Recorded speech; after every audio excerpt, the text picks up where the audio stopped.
सुखदेव जी कहते हैं, परीक्षित, भगवान श्री कृष्ण के वचन सुनकर महामति उद्धव जी ने देवर्षि नारद, सभासद और भगवान श्री कृष्ण के मत पर विचार किया और वे कहने लगे। उद्धव जी ने कहा, भगवान, देवर्षि नारद जी ने आपको यह सलाह दी है कि फुफेरे भाई पांडवों के राजसूय यज्ञ में सम्मिलित होकर उनकी सहायता करनी चाहिए। उनका यह कथन ठीक ही है और साथ ही यह भी ठीक है कि शरणागतों की रक्षा अवश्य कर्तव्य है।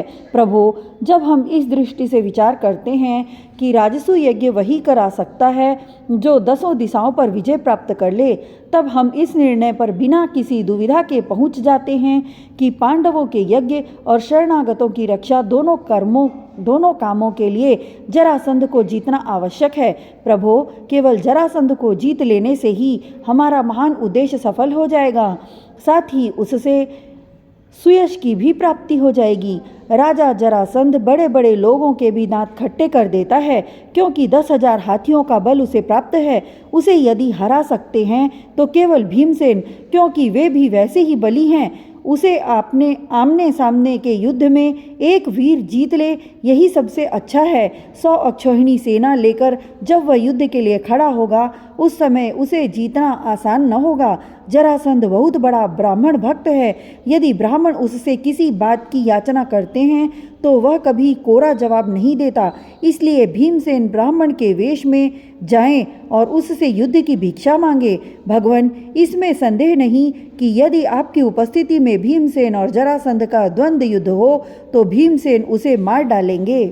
प्रभु, आप सर्वशक्तिमान, रूप रहित काल स्वरूप हैं। विश्व की सृष्टि और प्रलय आपकी ही शक्ति से होता है।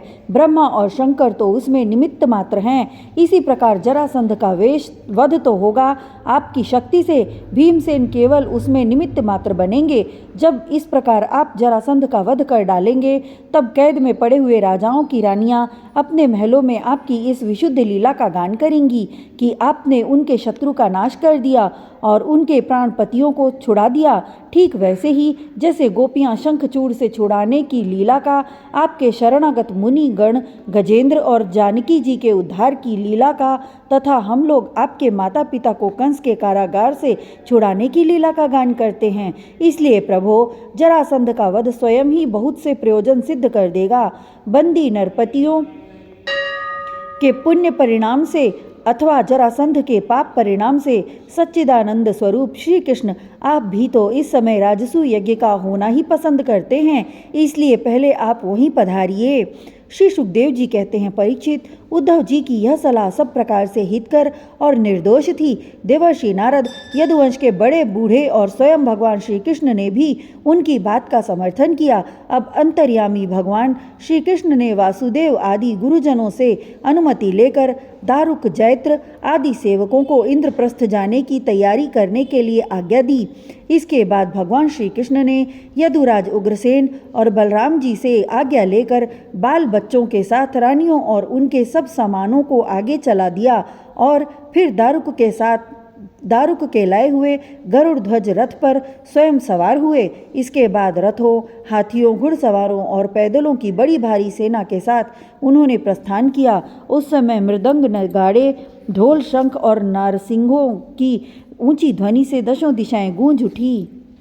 सती शिरोमणि रुक्मिणी जी आदि सहस्त्रों श्री कृष्ण पत्नियां अपनी संतानों के साथ सुंदर सुंदर वस्त्राभूषण, चंदन, अंगराग और पुष्पों के हार आदि से सज धज कर डोलियों, रथों और सोने की बनी हुई पालकियों में चढ़कर अपने पतिदेव भगवान श्री कृष्ण के पीछे पीछे चलीं।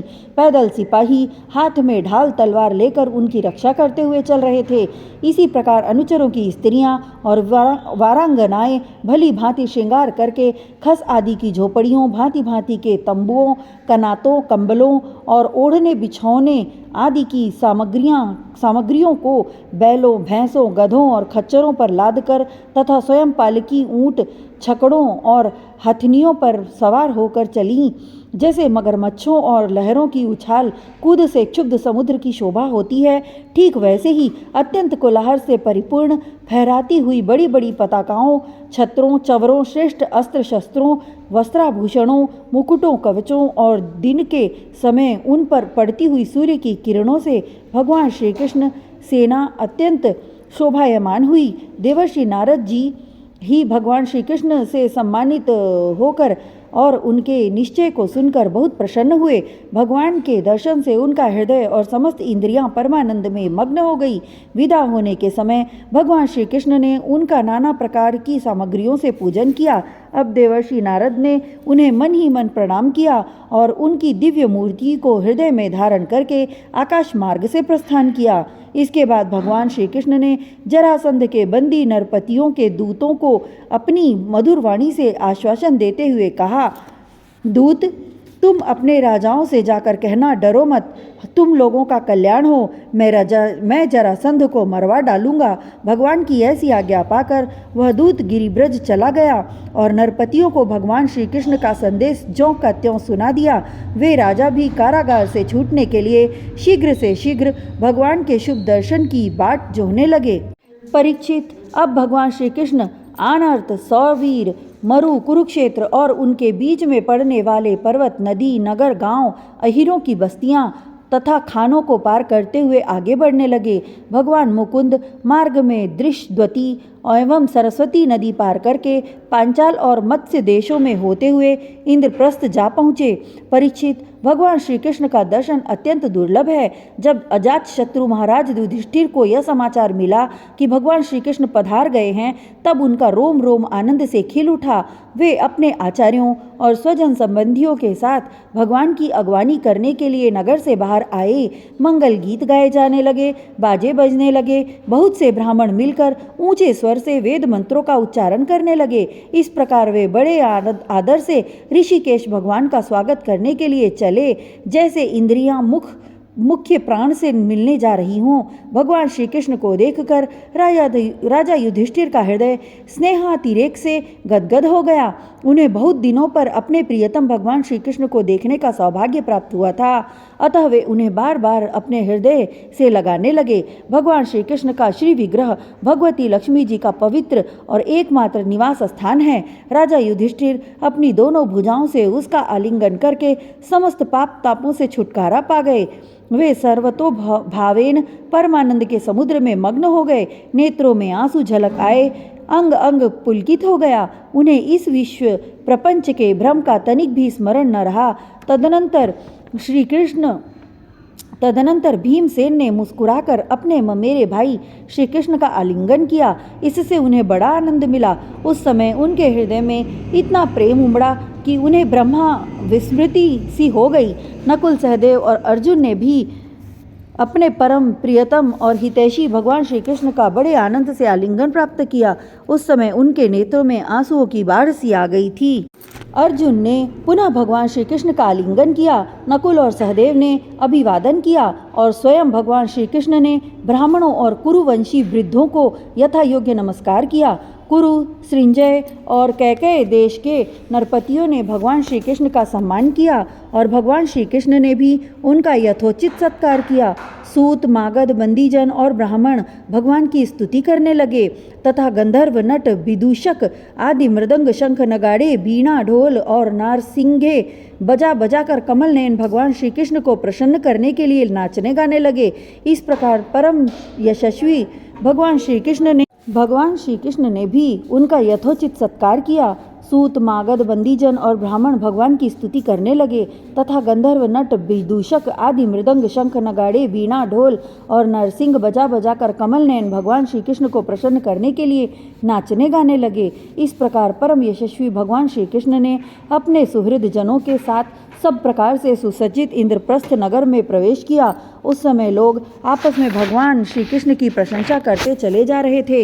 इंद्रप्रस्थ की नगर की सड़कें और गलियां मतवाले हाथियों के मद से तथा सुगंधित जल से सींच दी गई थीं। जगह जगह रंग बिरंगी झंडियां लगा दी गई थीं। सुनहले तोरण बंधे हुए थे और सोने के जल भरे कलश स्थान स्थान पर शोभा पा रहे थे। नगर में नर नारी नहा धोकर नए नए वस्त्र, आभूषण, पुष्पों के हार, इत्र, फुलेल आदि से सज धज कर घूम रहे थे। घर घर में ठौर ठौर पर दीपक जलाए गए थे, जिनसे दीपावली की छोटी की सी छटा हो रही थी। प्रत्येक घर के झरोखों से धूप का धुआं निकलता हुआ बहुत ही भला मालूम होता था। सभी घरों के ऊपर पताकाएं फहरा रही थी। सोने के कलश और चांदी के शिखर जगमगा रहे थे। भगवान श्री कृष्ण इस प्रकार के महलों से परिपूर्ण पांडवों की राजधानी इंद्रप्रस्थ नगर को देखते हुए आगे बढ़ रहे थे। जब युवतियों ने सुना कि मानव नेत्रों के पान पात्र अर्थात अत्यंत दर्शनीय भगवान श्री कृष्ण राजपथ पर आ रहे हैं, तब उनके दर्शन की उत्सुकता के आवेग से उनकी चोटियों और साड़ियों की गांठें ढीली पड़ गईं। उन्होंने घर का कामकाज छोड़ ही दिया, सेज पर सोए हुए अपने पतियों को भी छोड़ दिया और भगवान श्री कृष्ण का दर्शन करने के लिए राजपथ पर दौड़ी आई। सड़क पर हाथी, घोड़े, रथ और पैदल सेना की भीड़ लग रही थी। उन स्त्रियों ने अटारियों पर चढ़कर रानियों के सहित भगवान श्री कृष्ण का दर्शन किया, उनके ऊपर पुष्पों की वर्षा की और मन ही मन आलिंगन किया तथा प्रेम भरी मुस्कान और चितवन से उनका सुस्वागत किया। नगर की स्त्रियां राजपथ पर चंद्रमा के साथ विराजमान ताराओं के समान श्री कृष्ण की पत्नियों को देखकर आपस में कहने लगी, सखी, इन बड़भागिनी रानियों ने न जाने ऐसा कौन सा पुण्य किया है जिसके कारण पुरुष शिरोमणि भगवान श्री कृष्ण अपने उन्मुक्त हास्य और विलासपूर्ण कटाक्ष से उनकी ओर देखकर उनके नेत्रों को परम आनंद प्रदान करते हैं।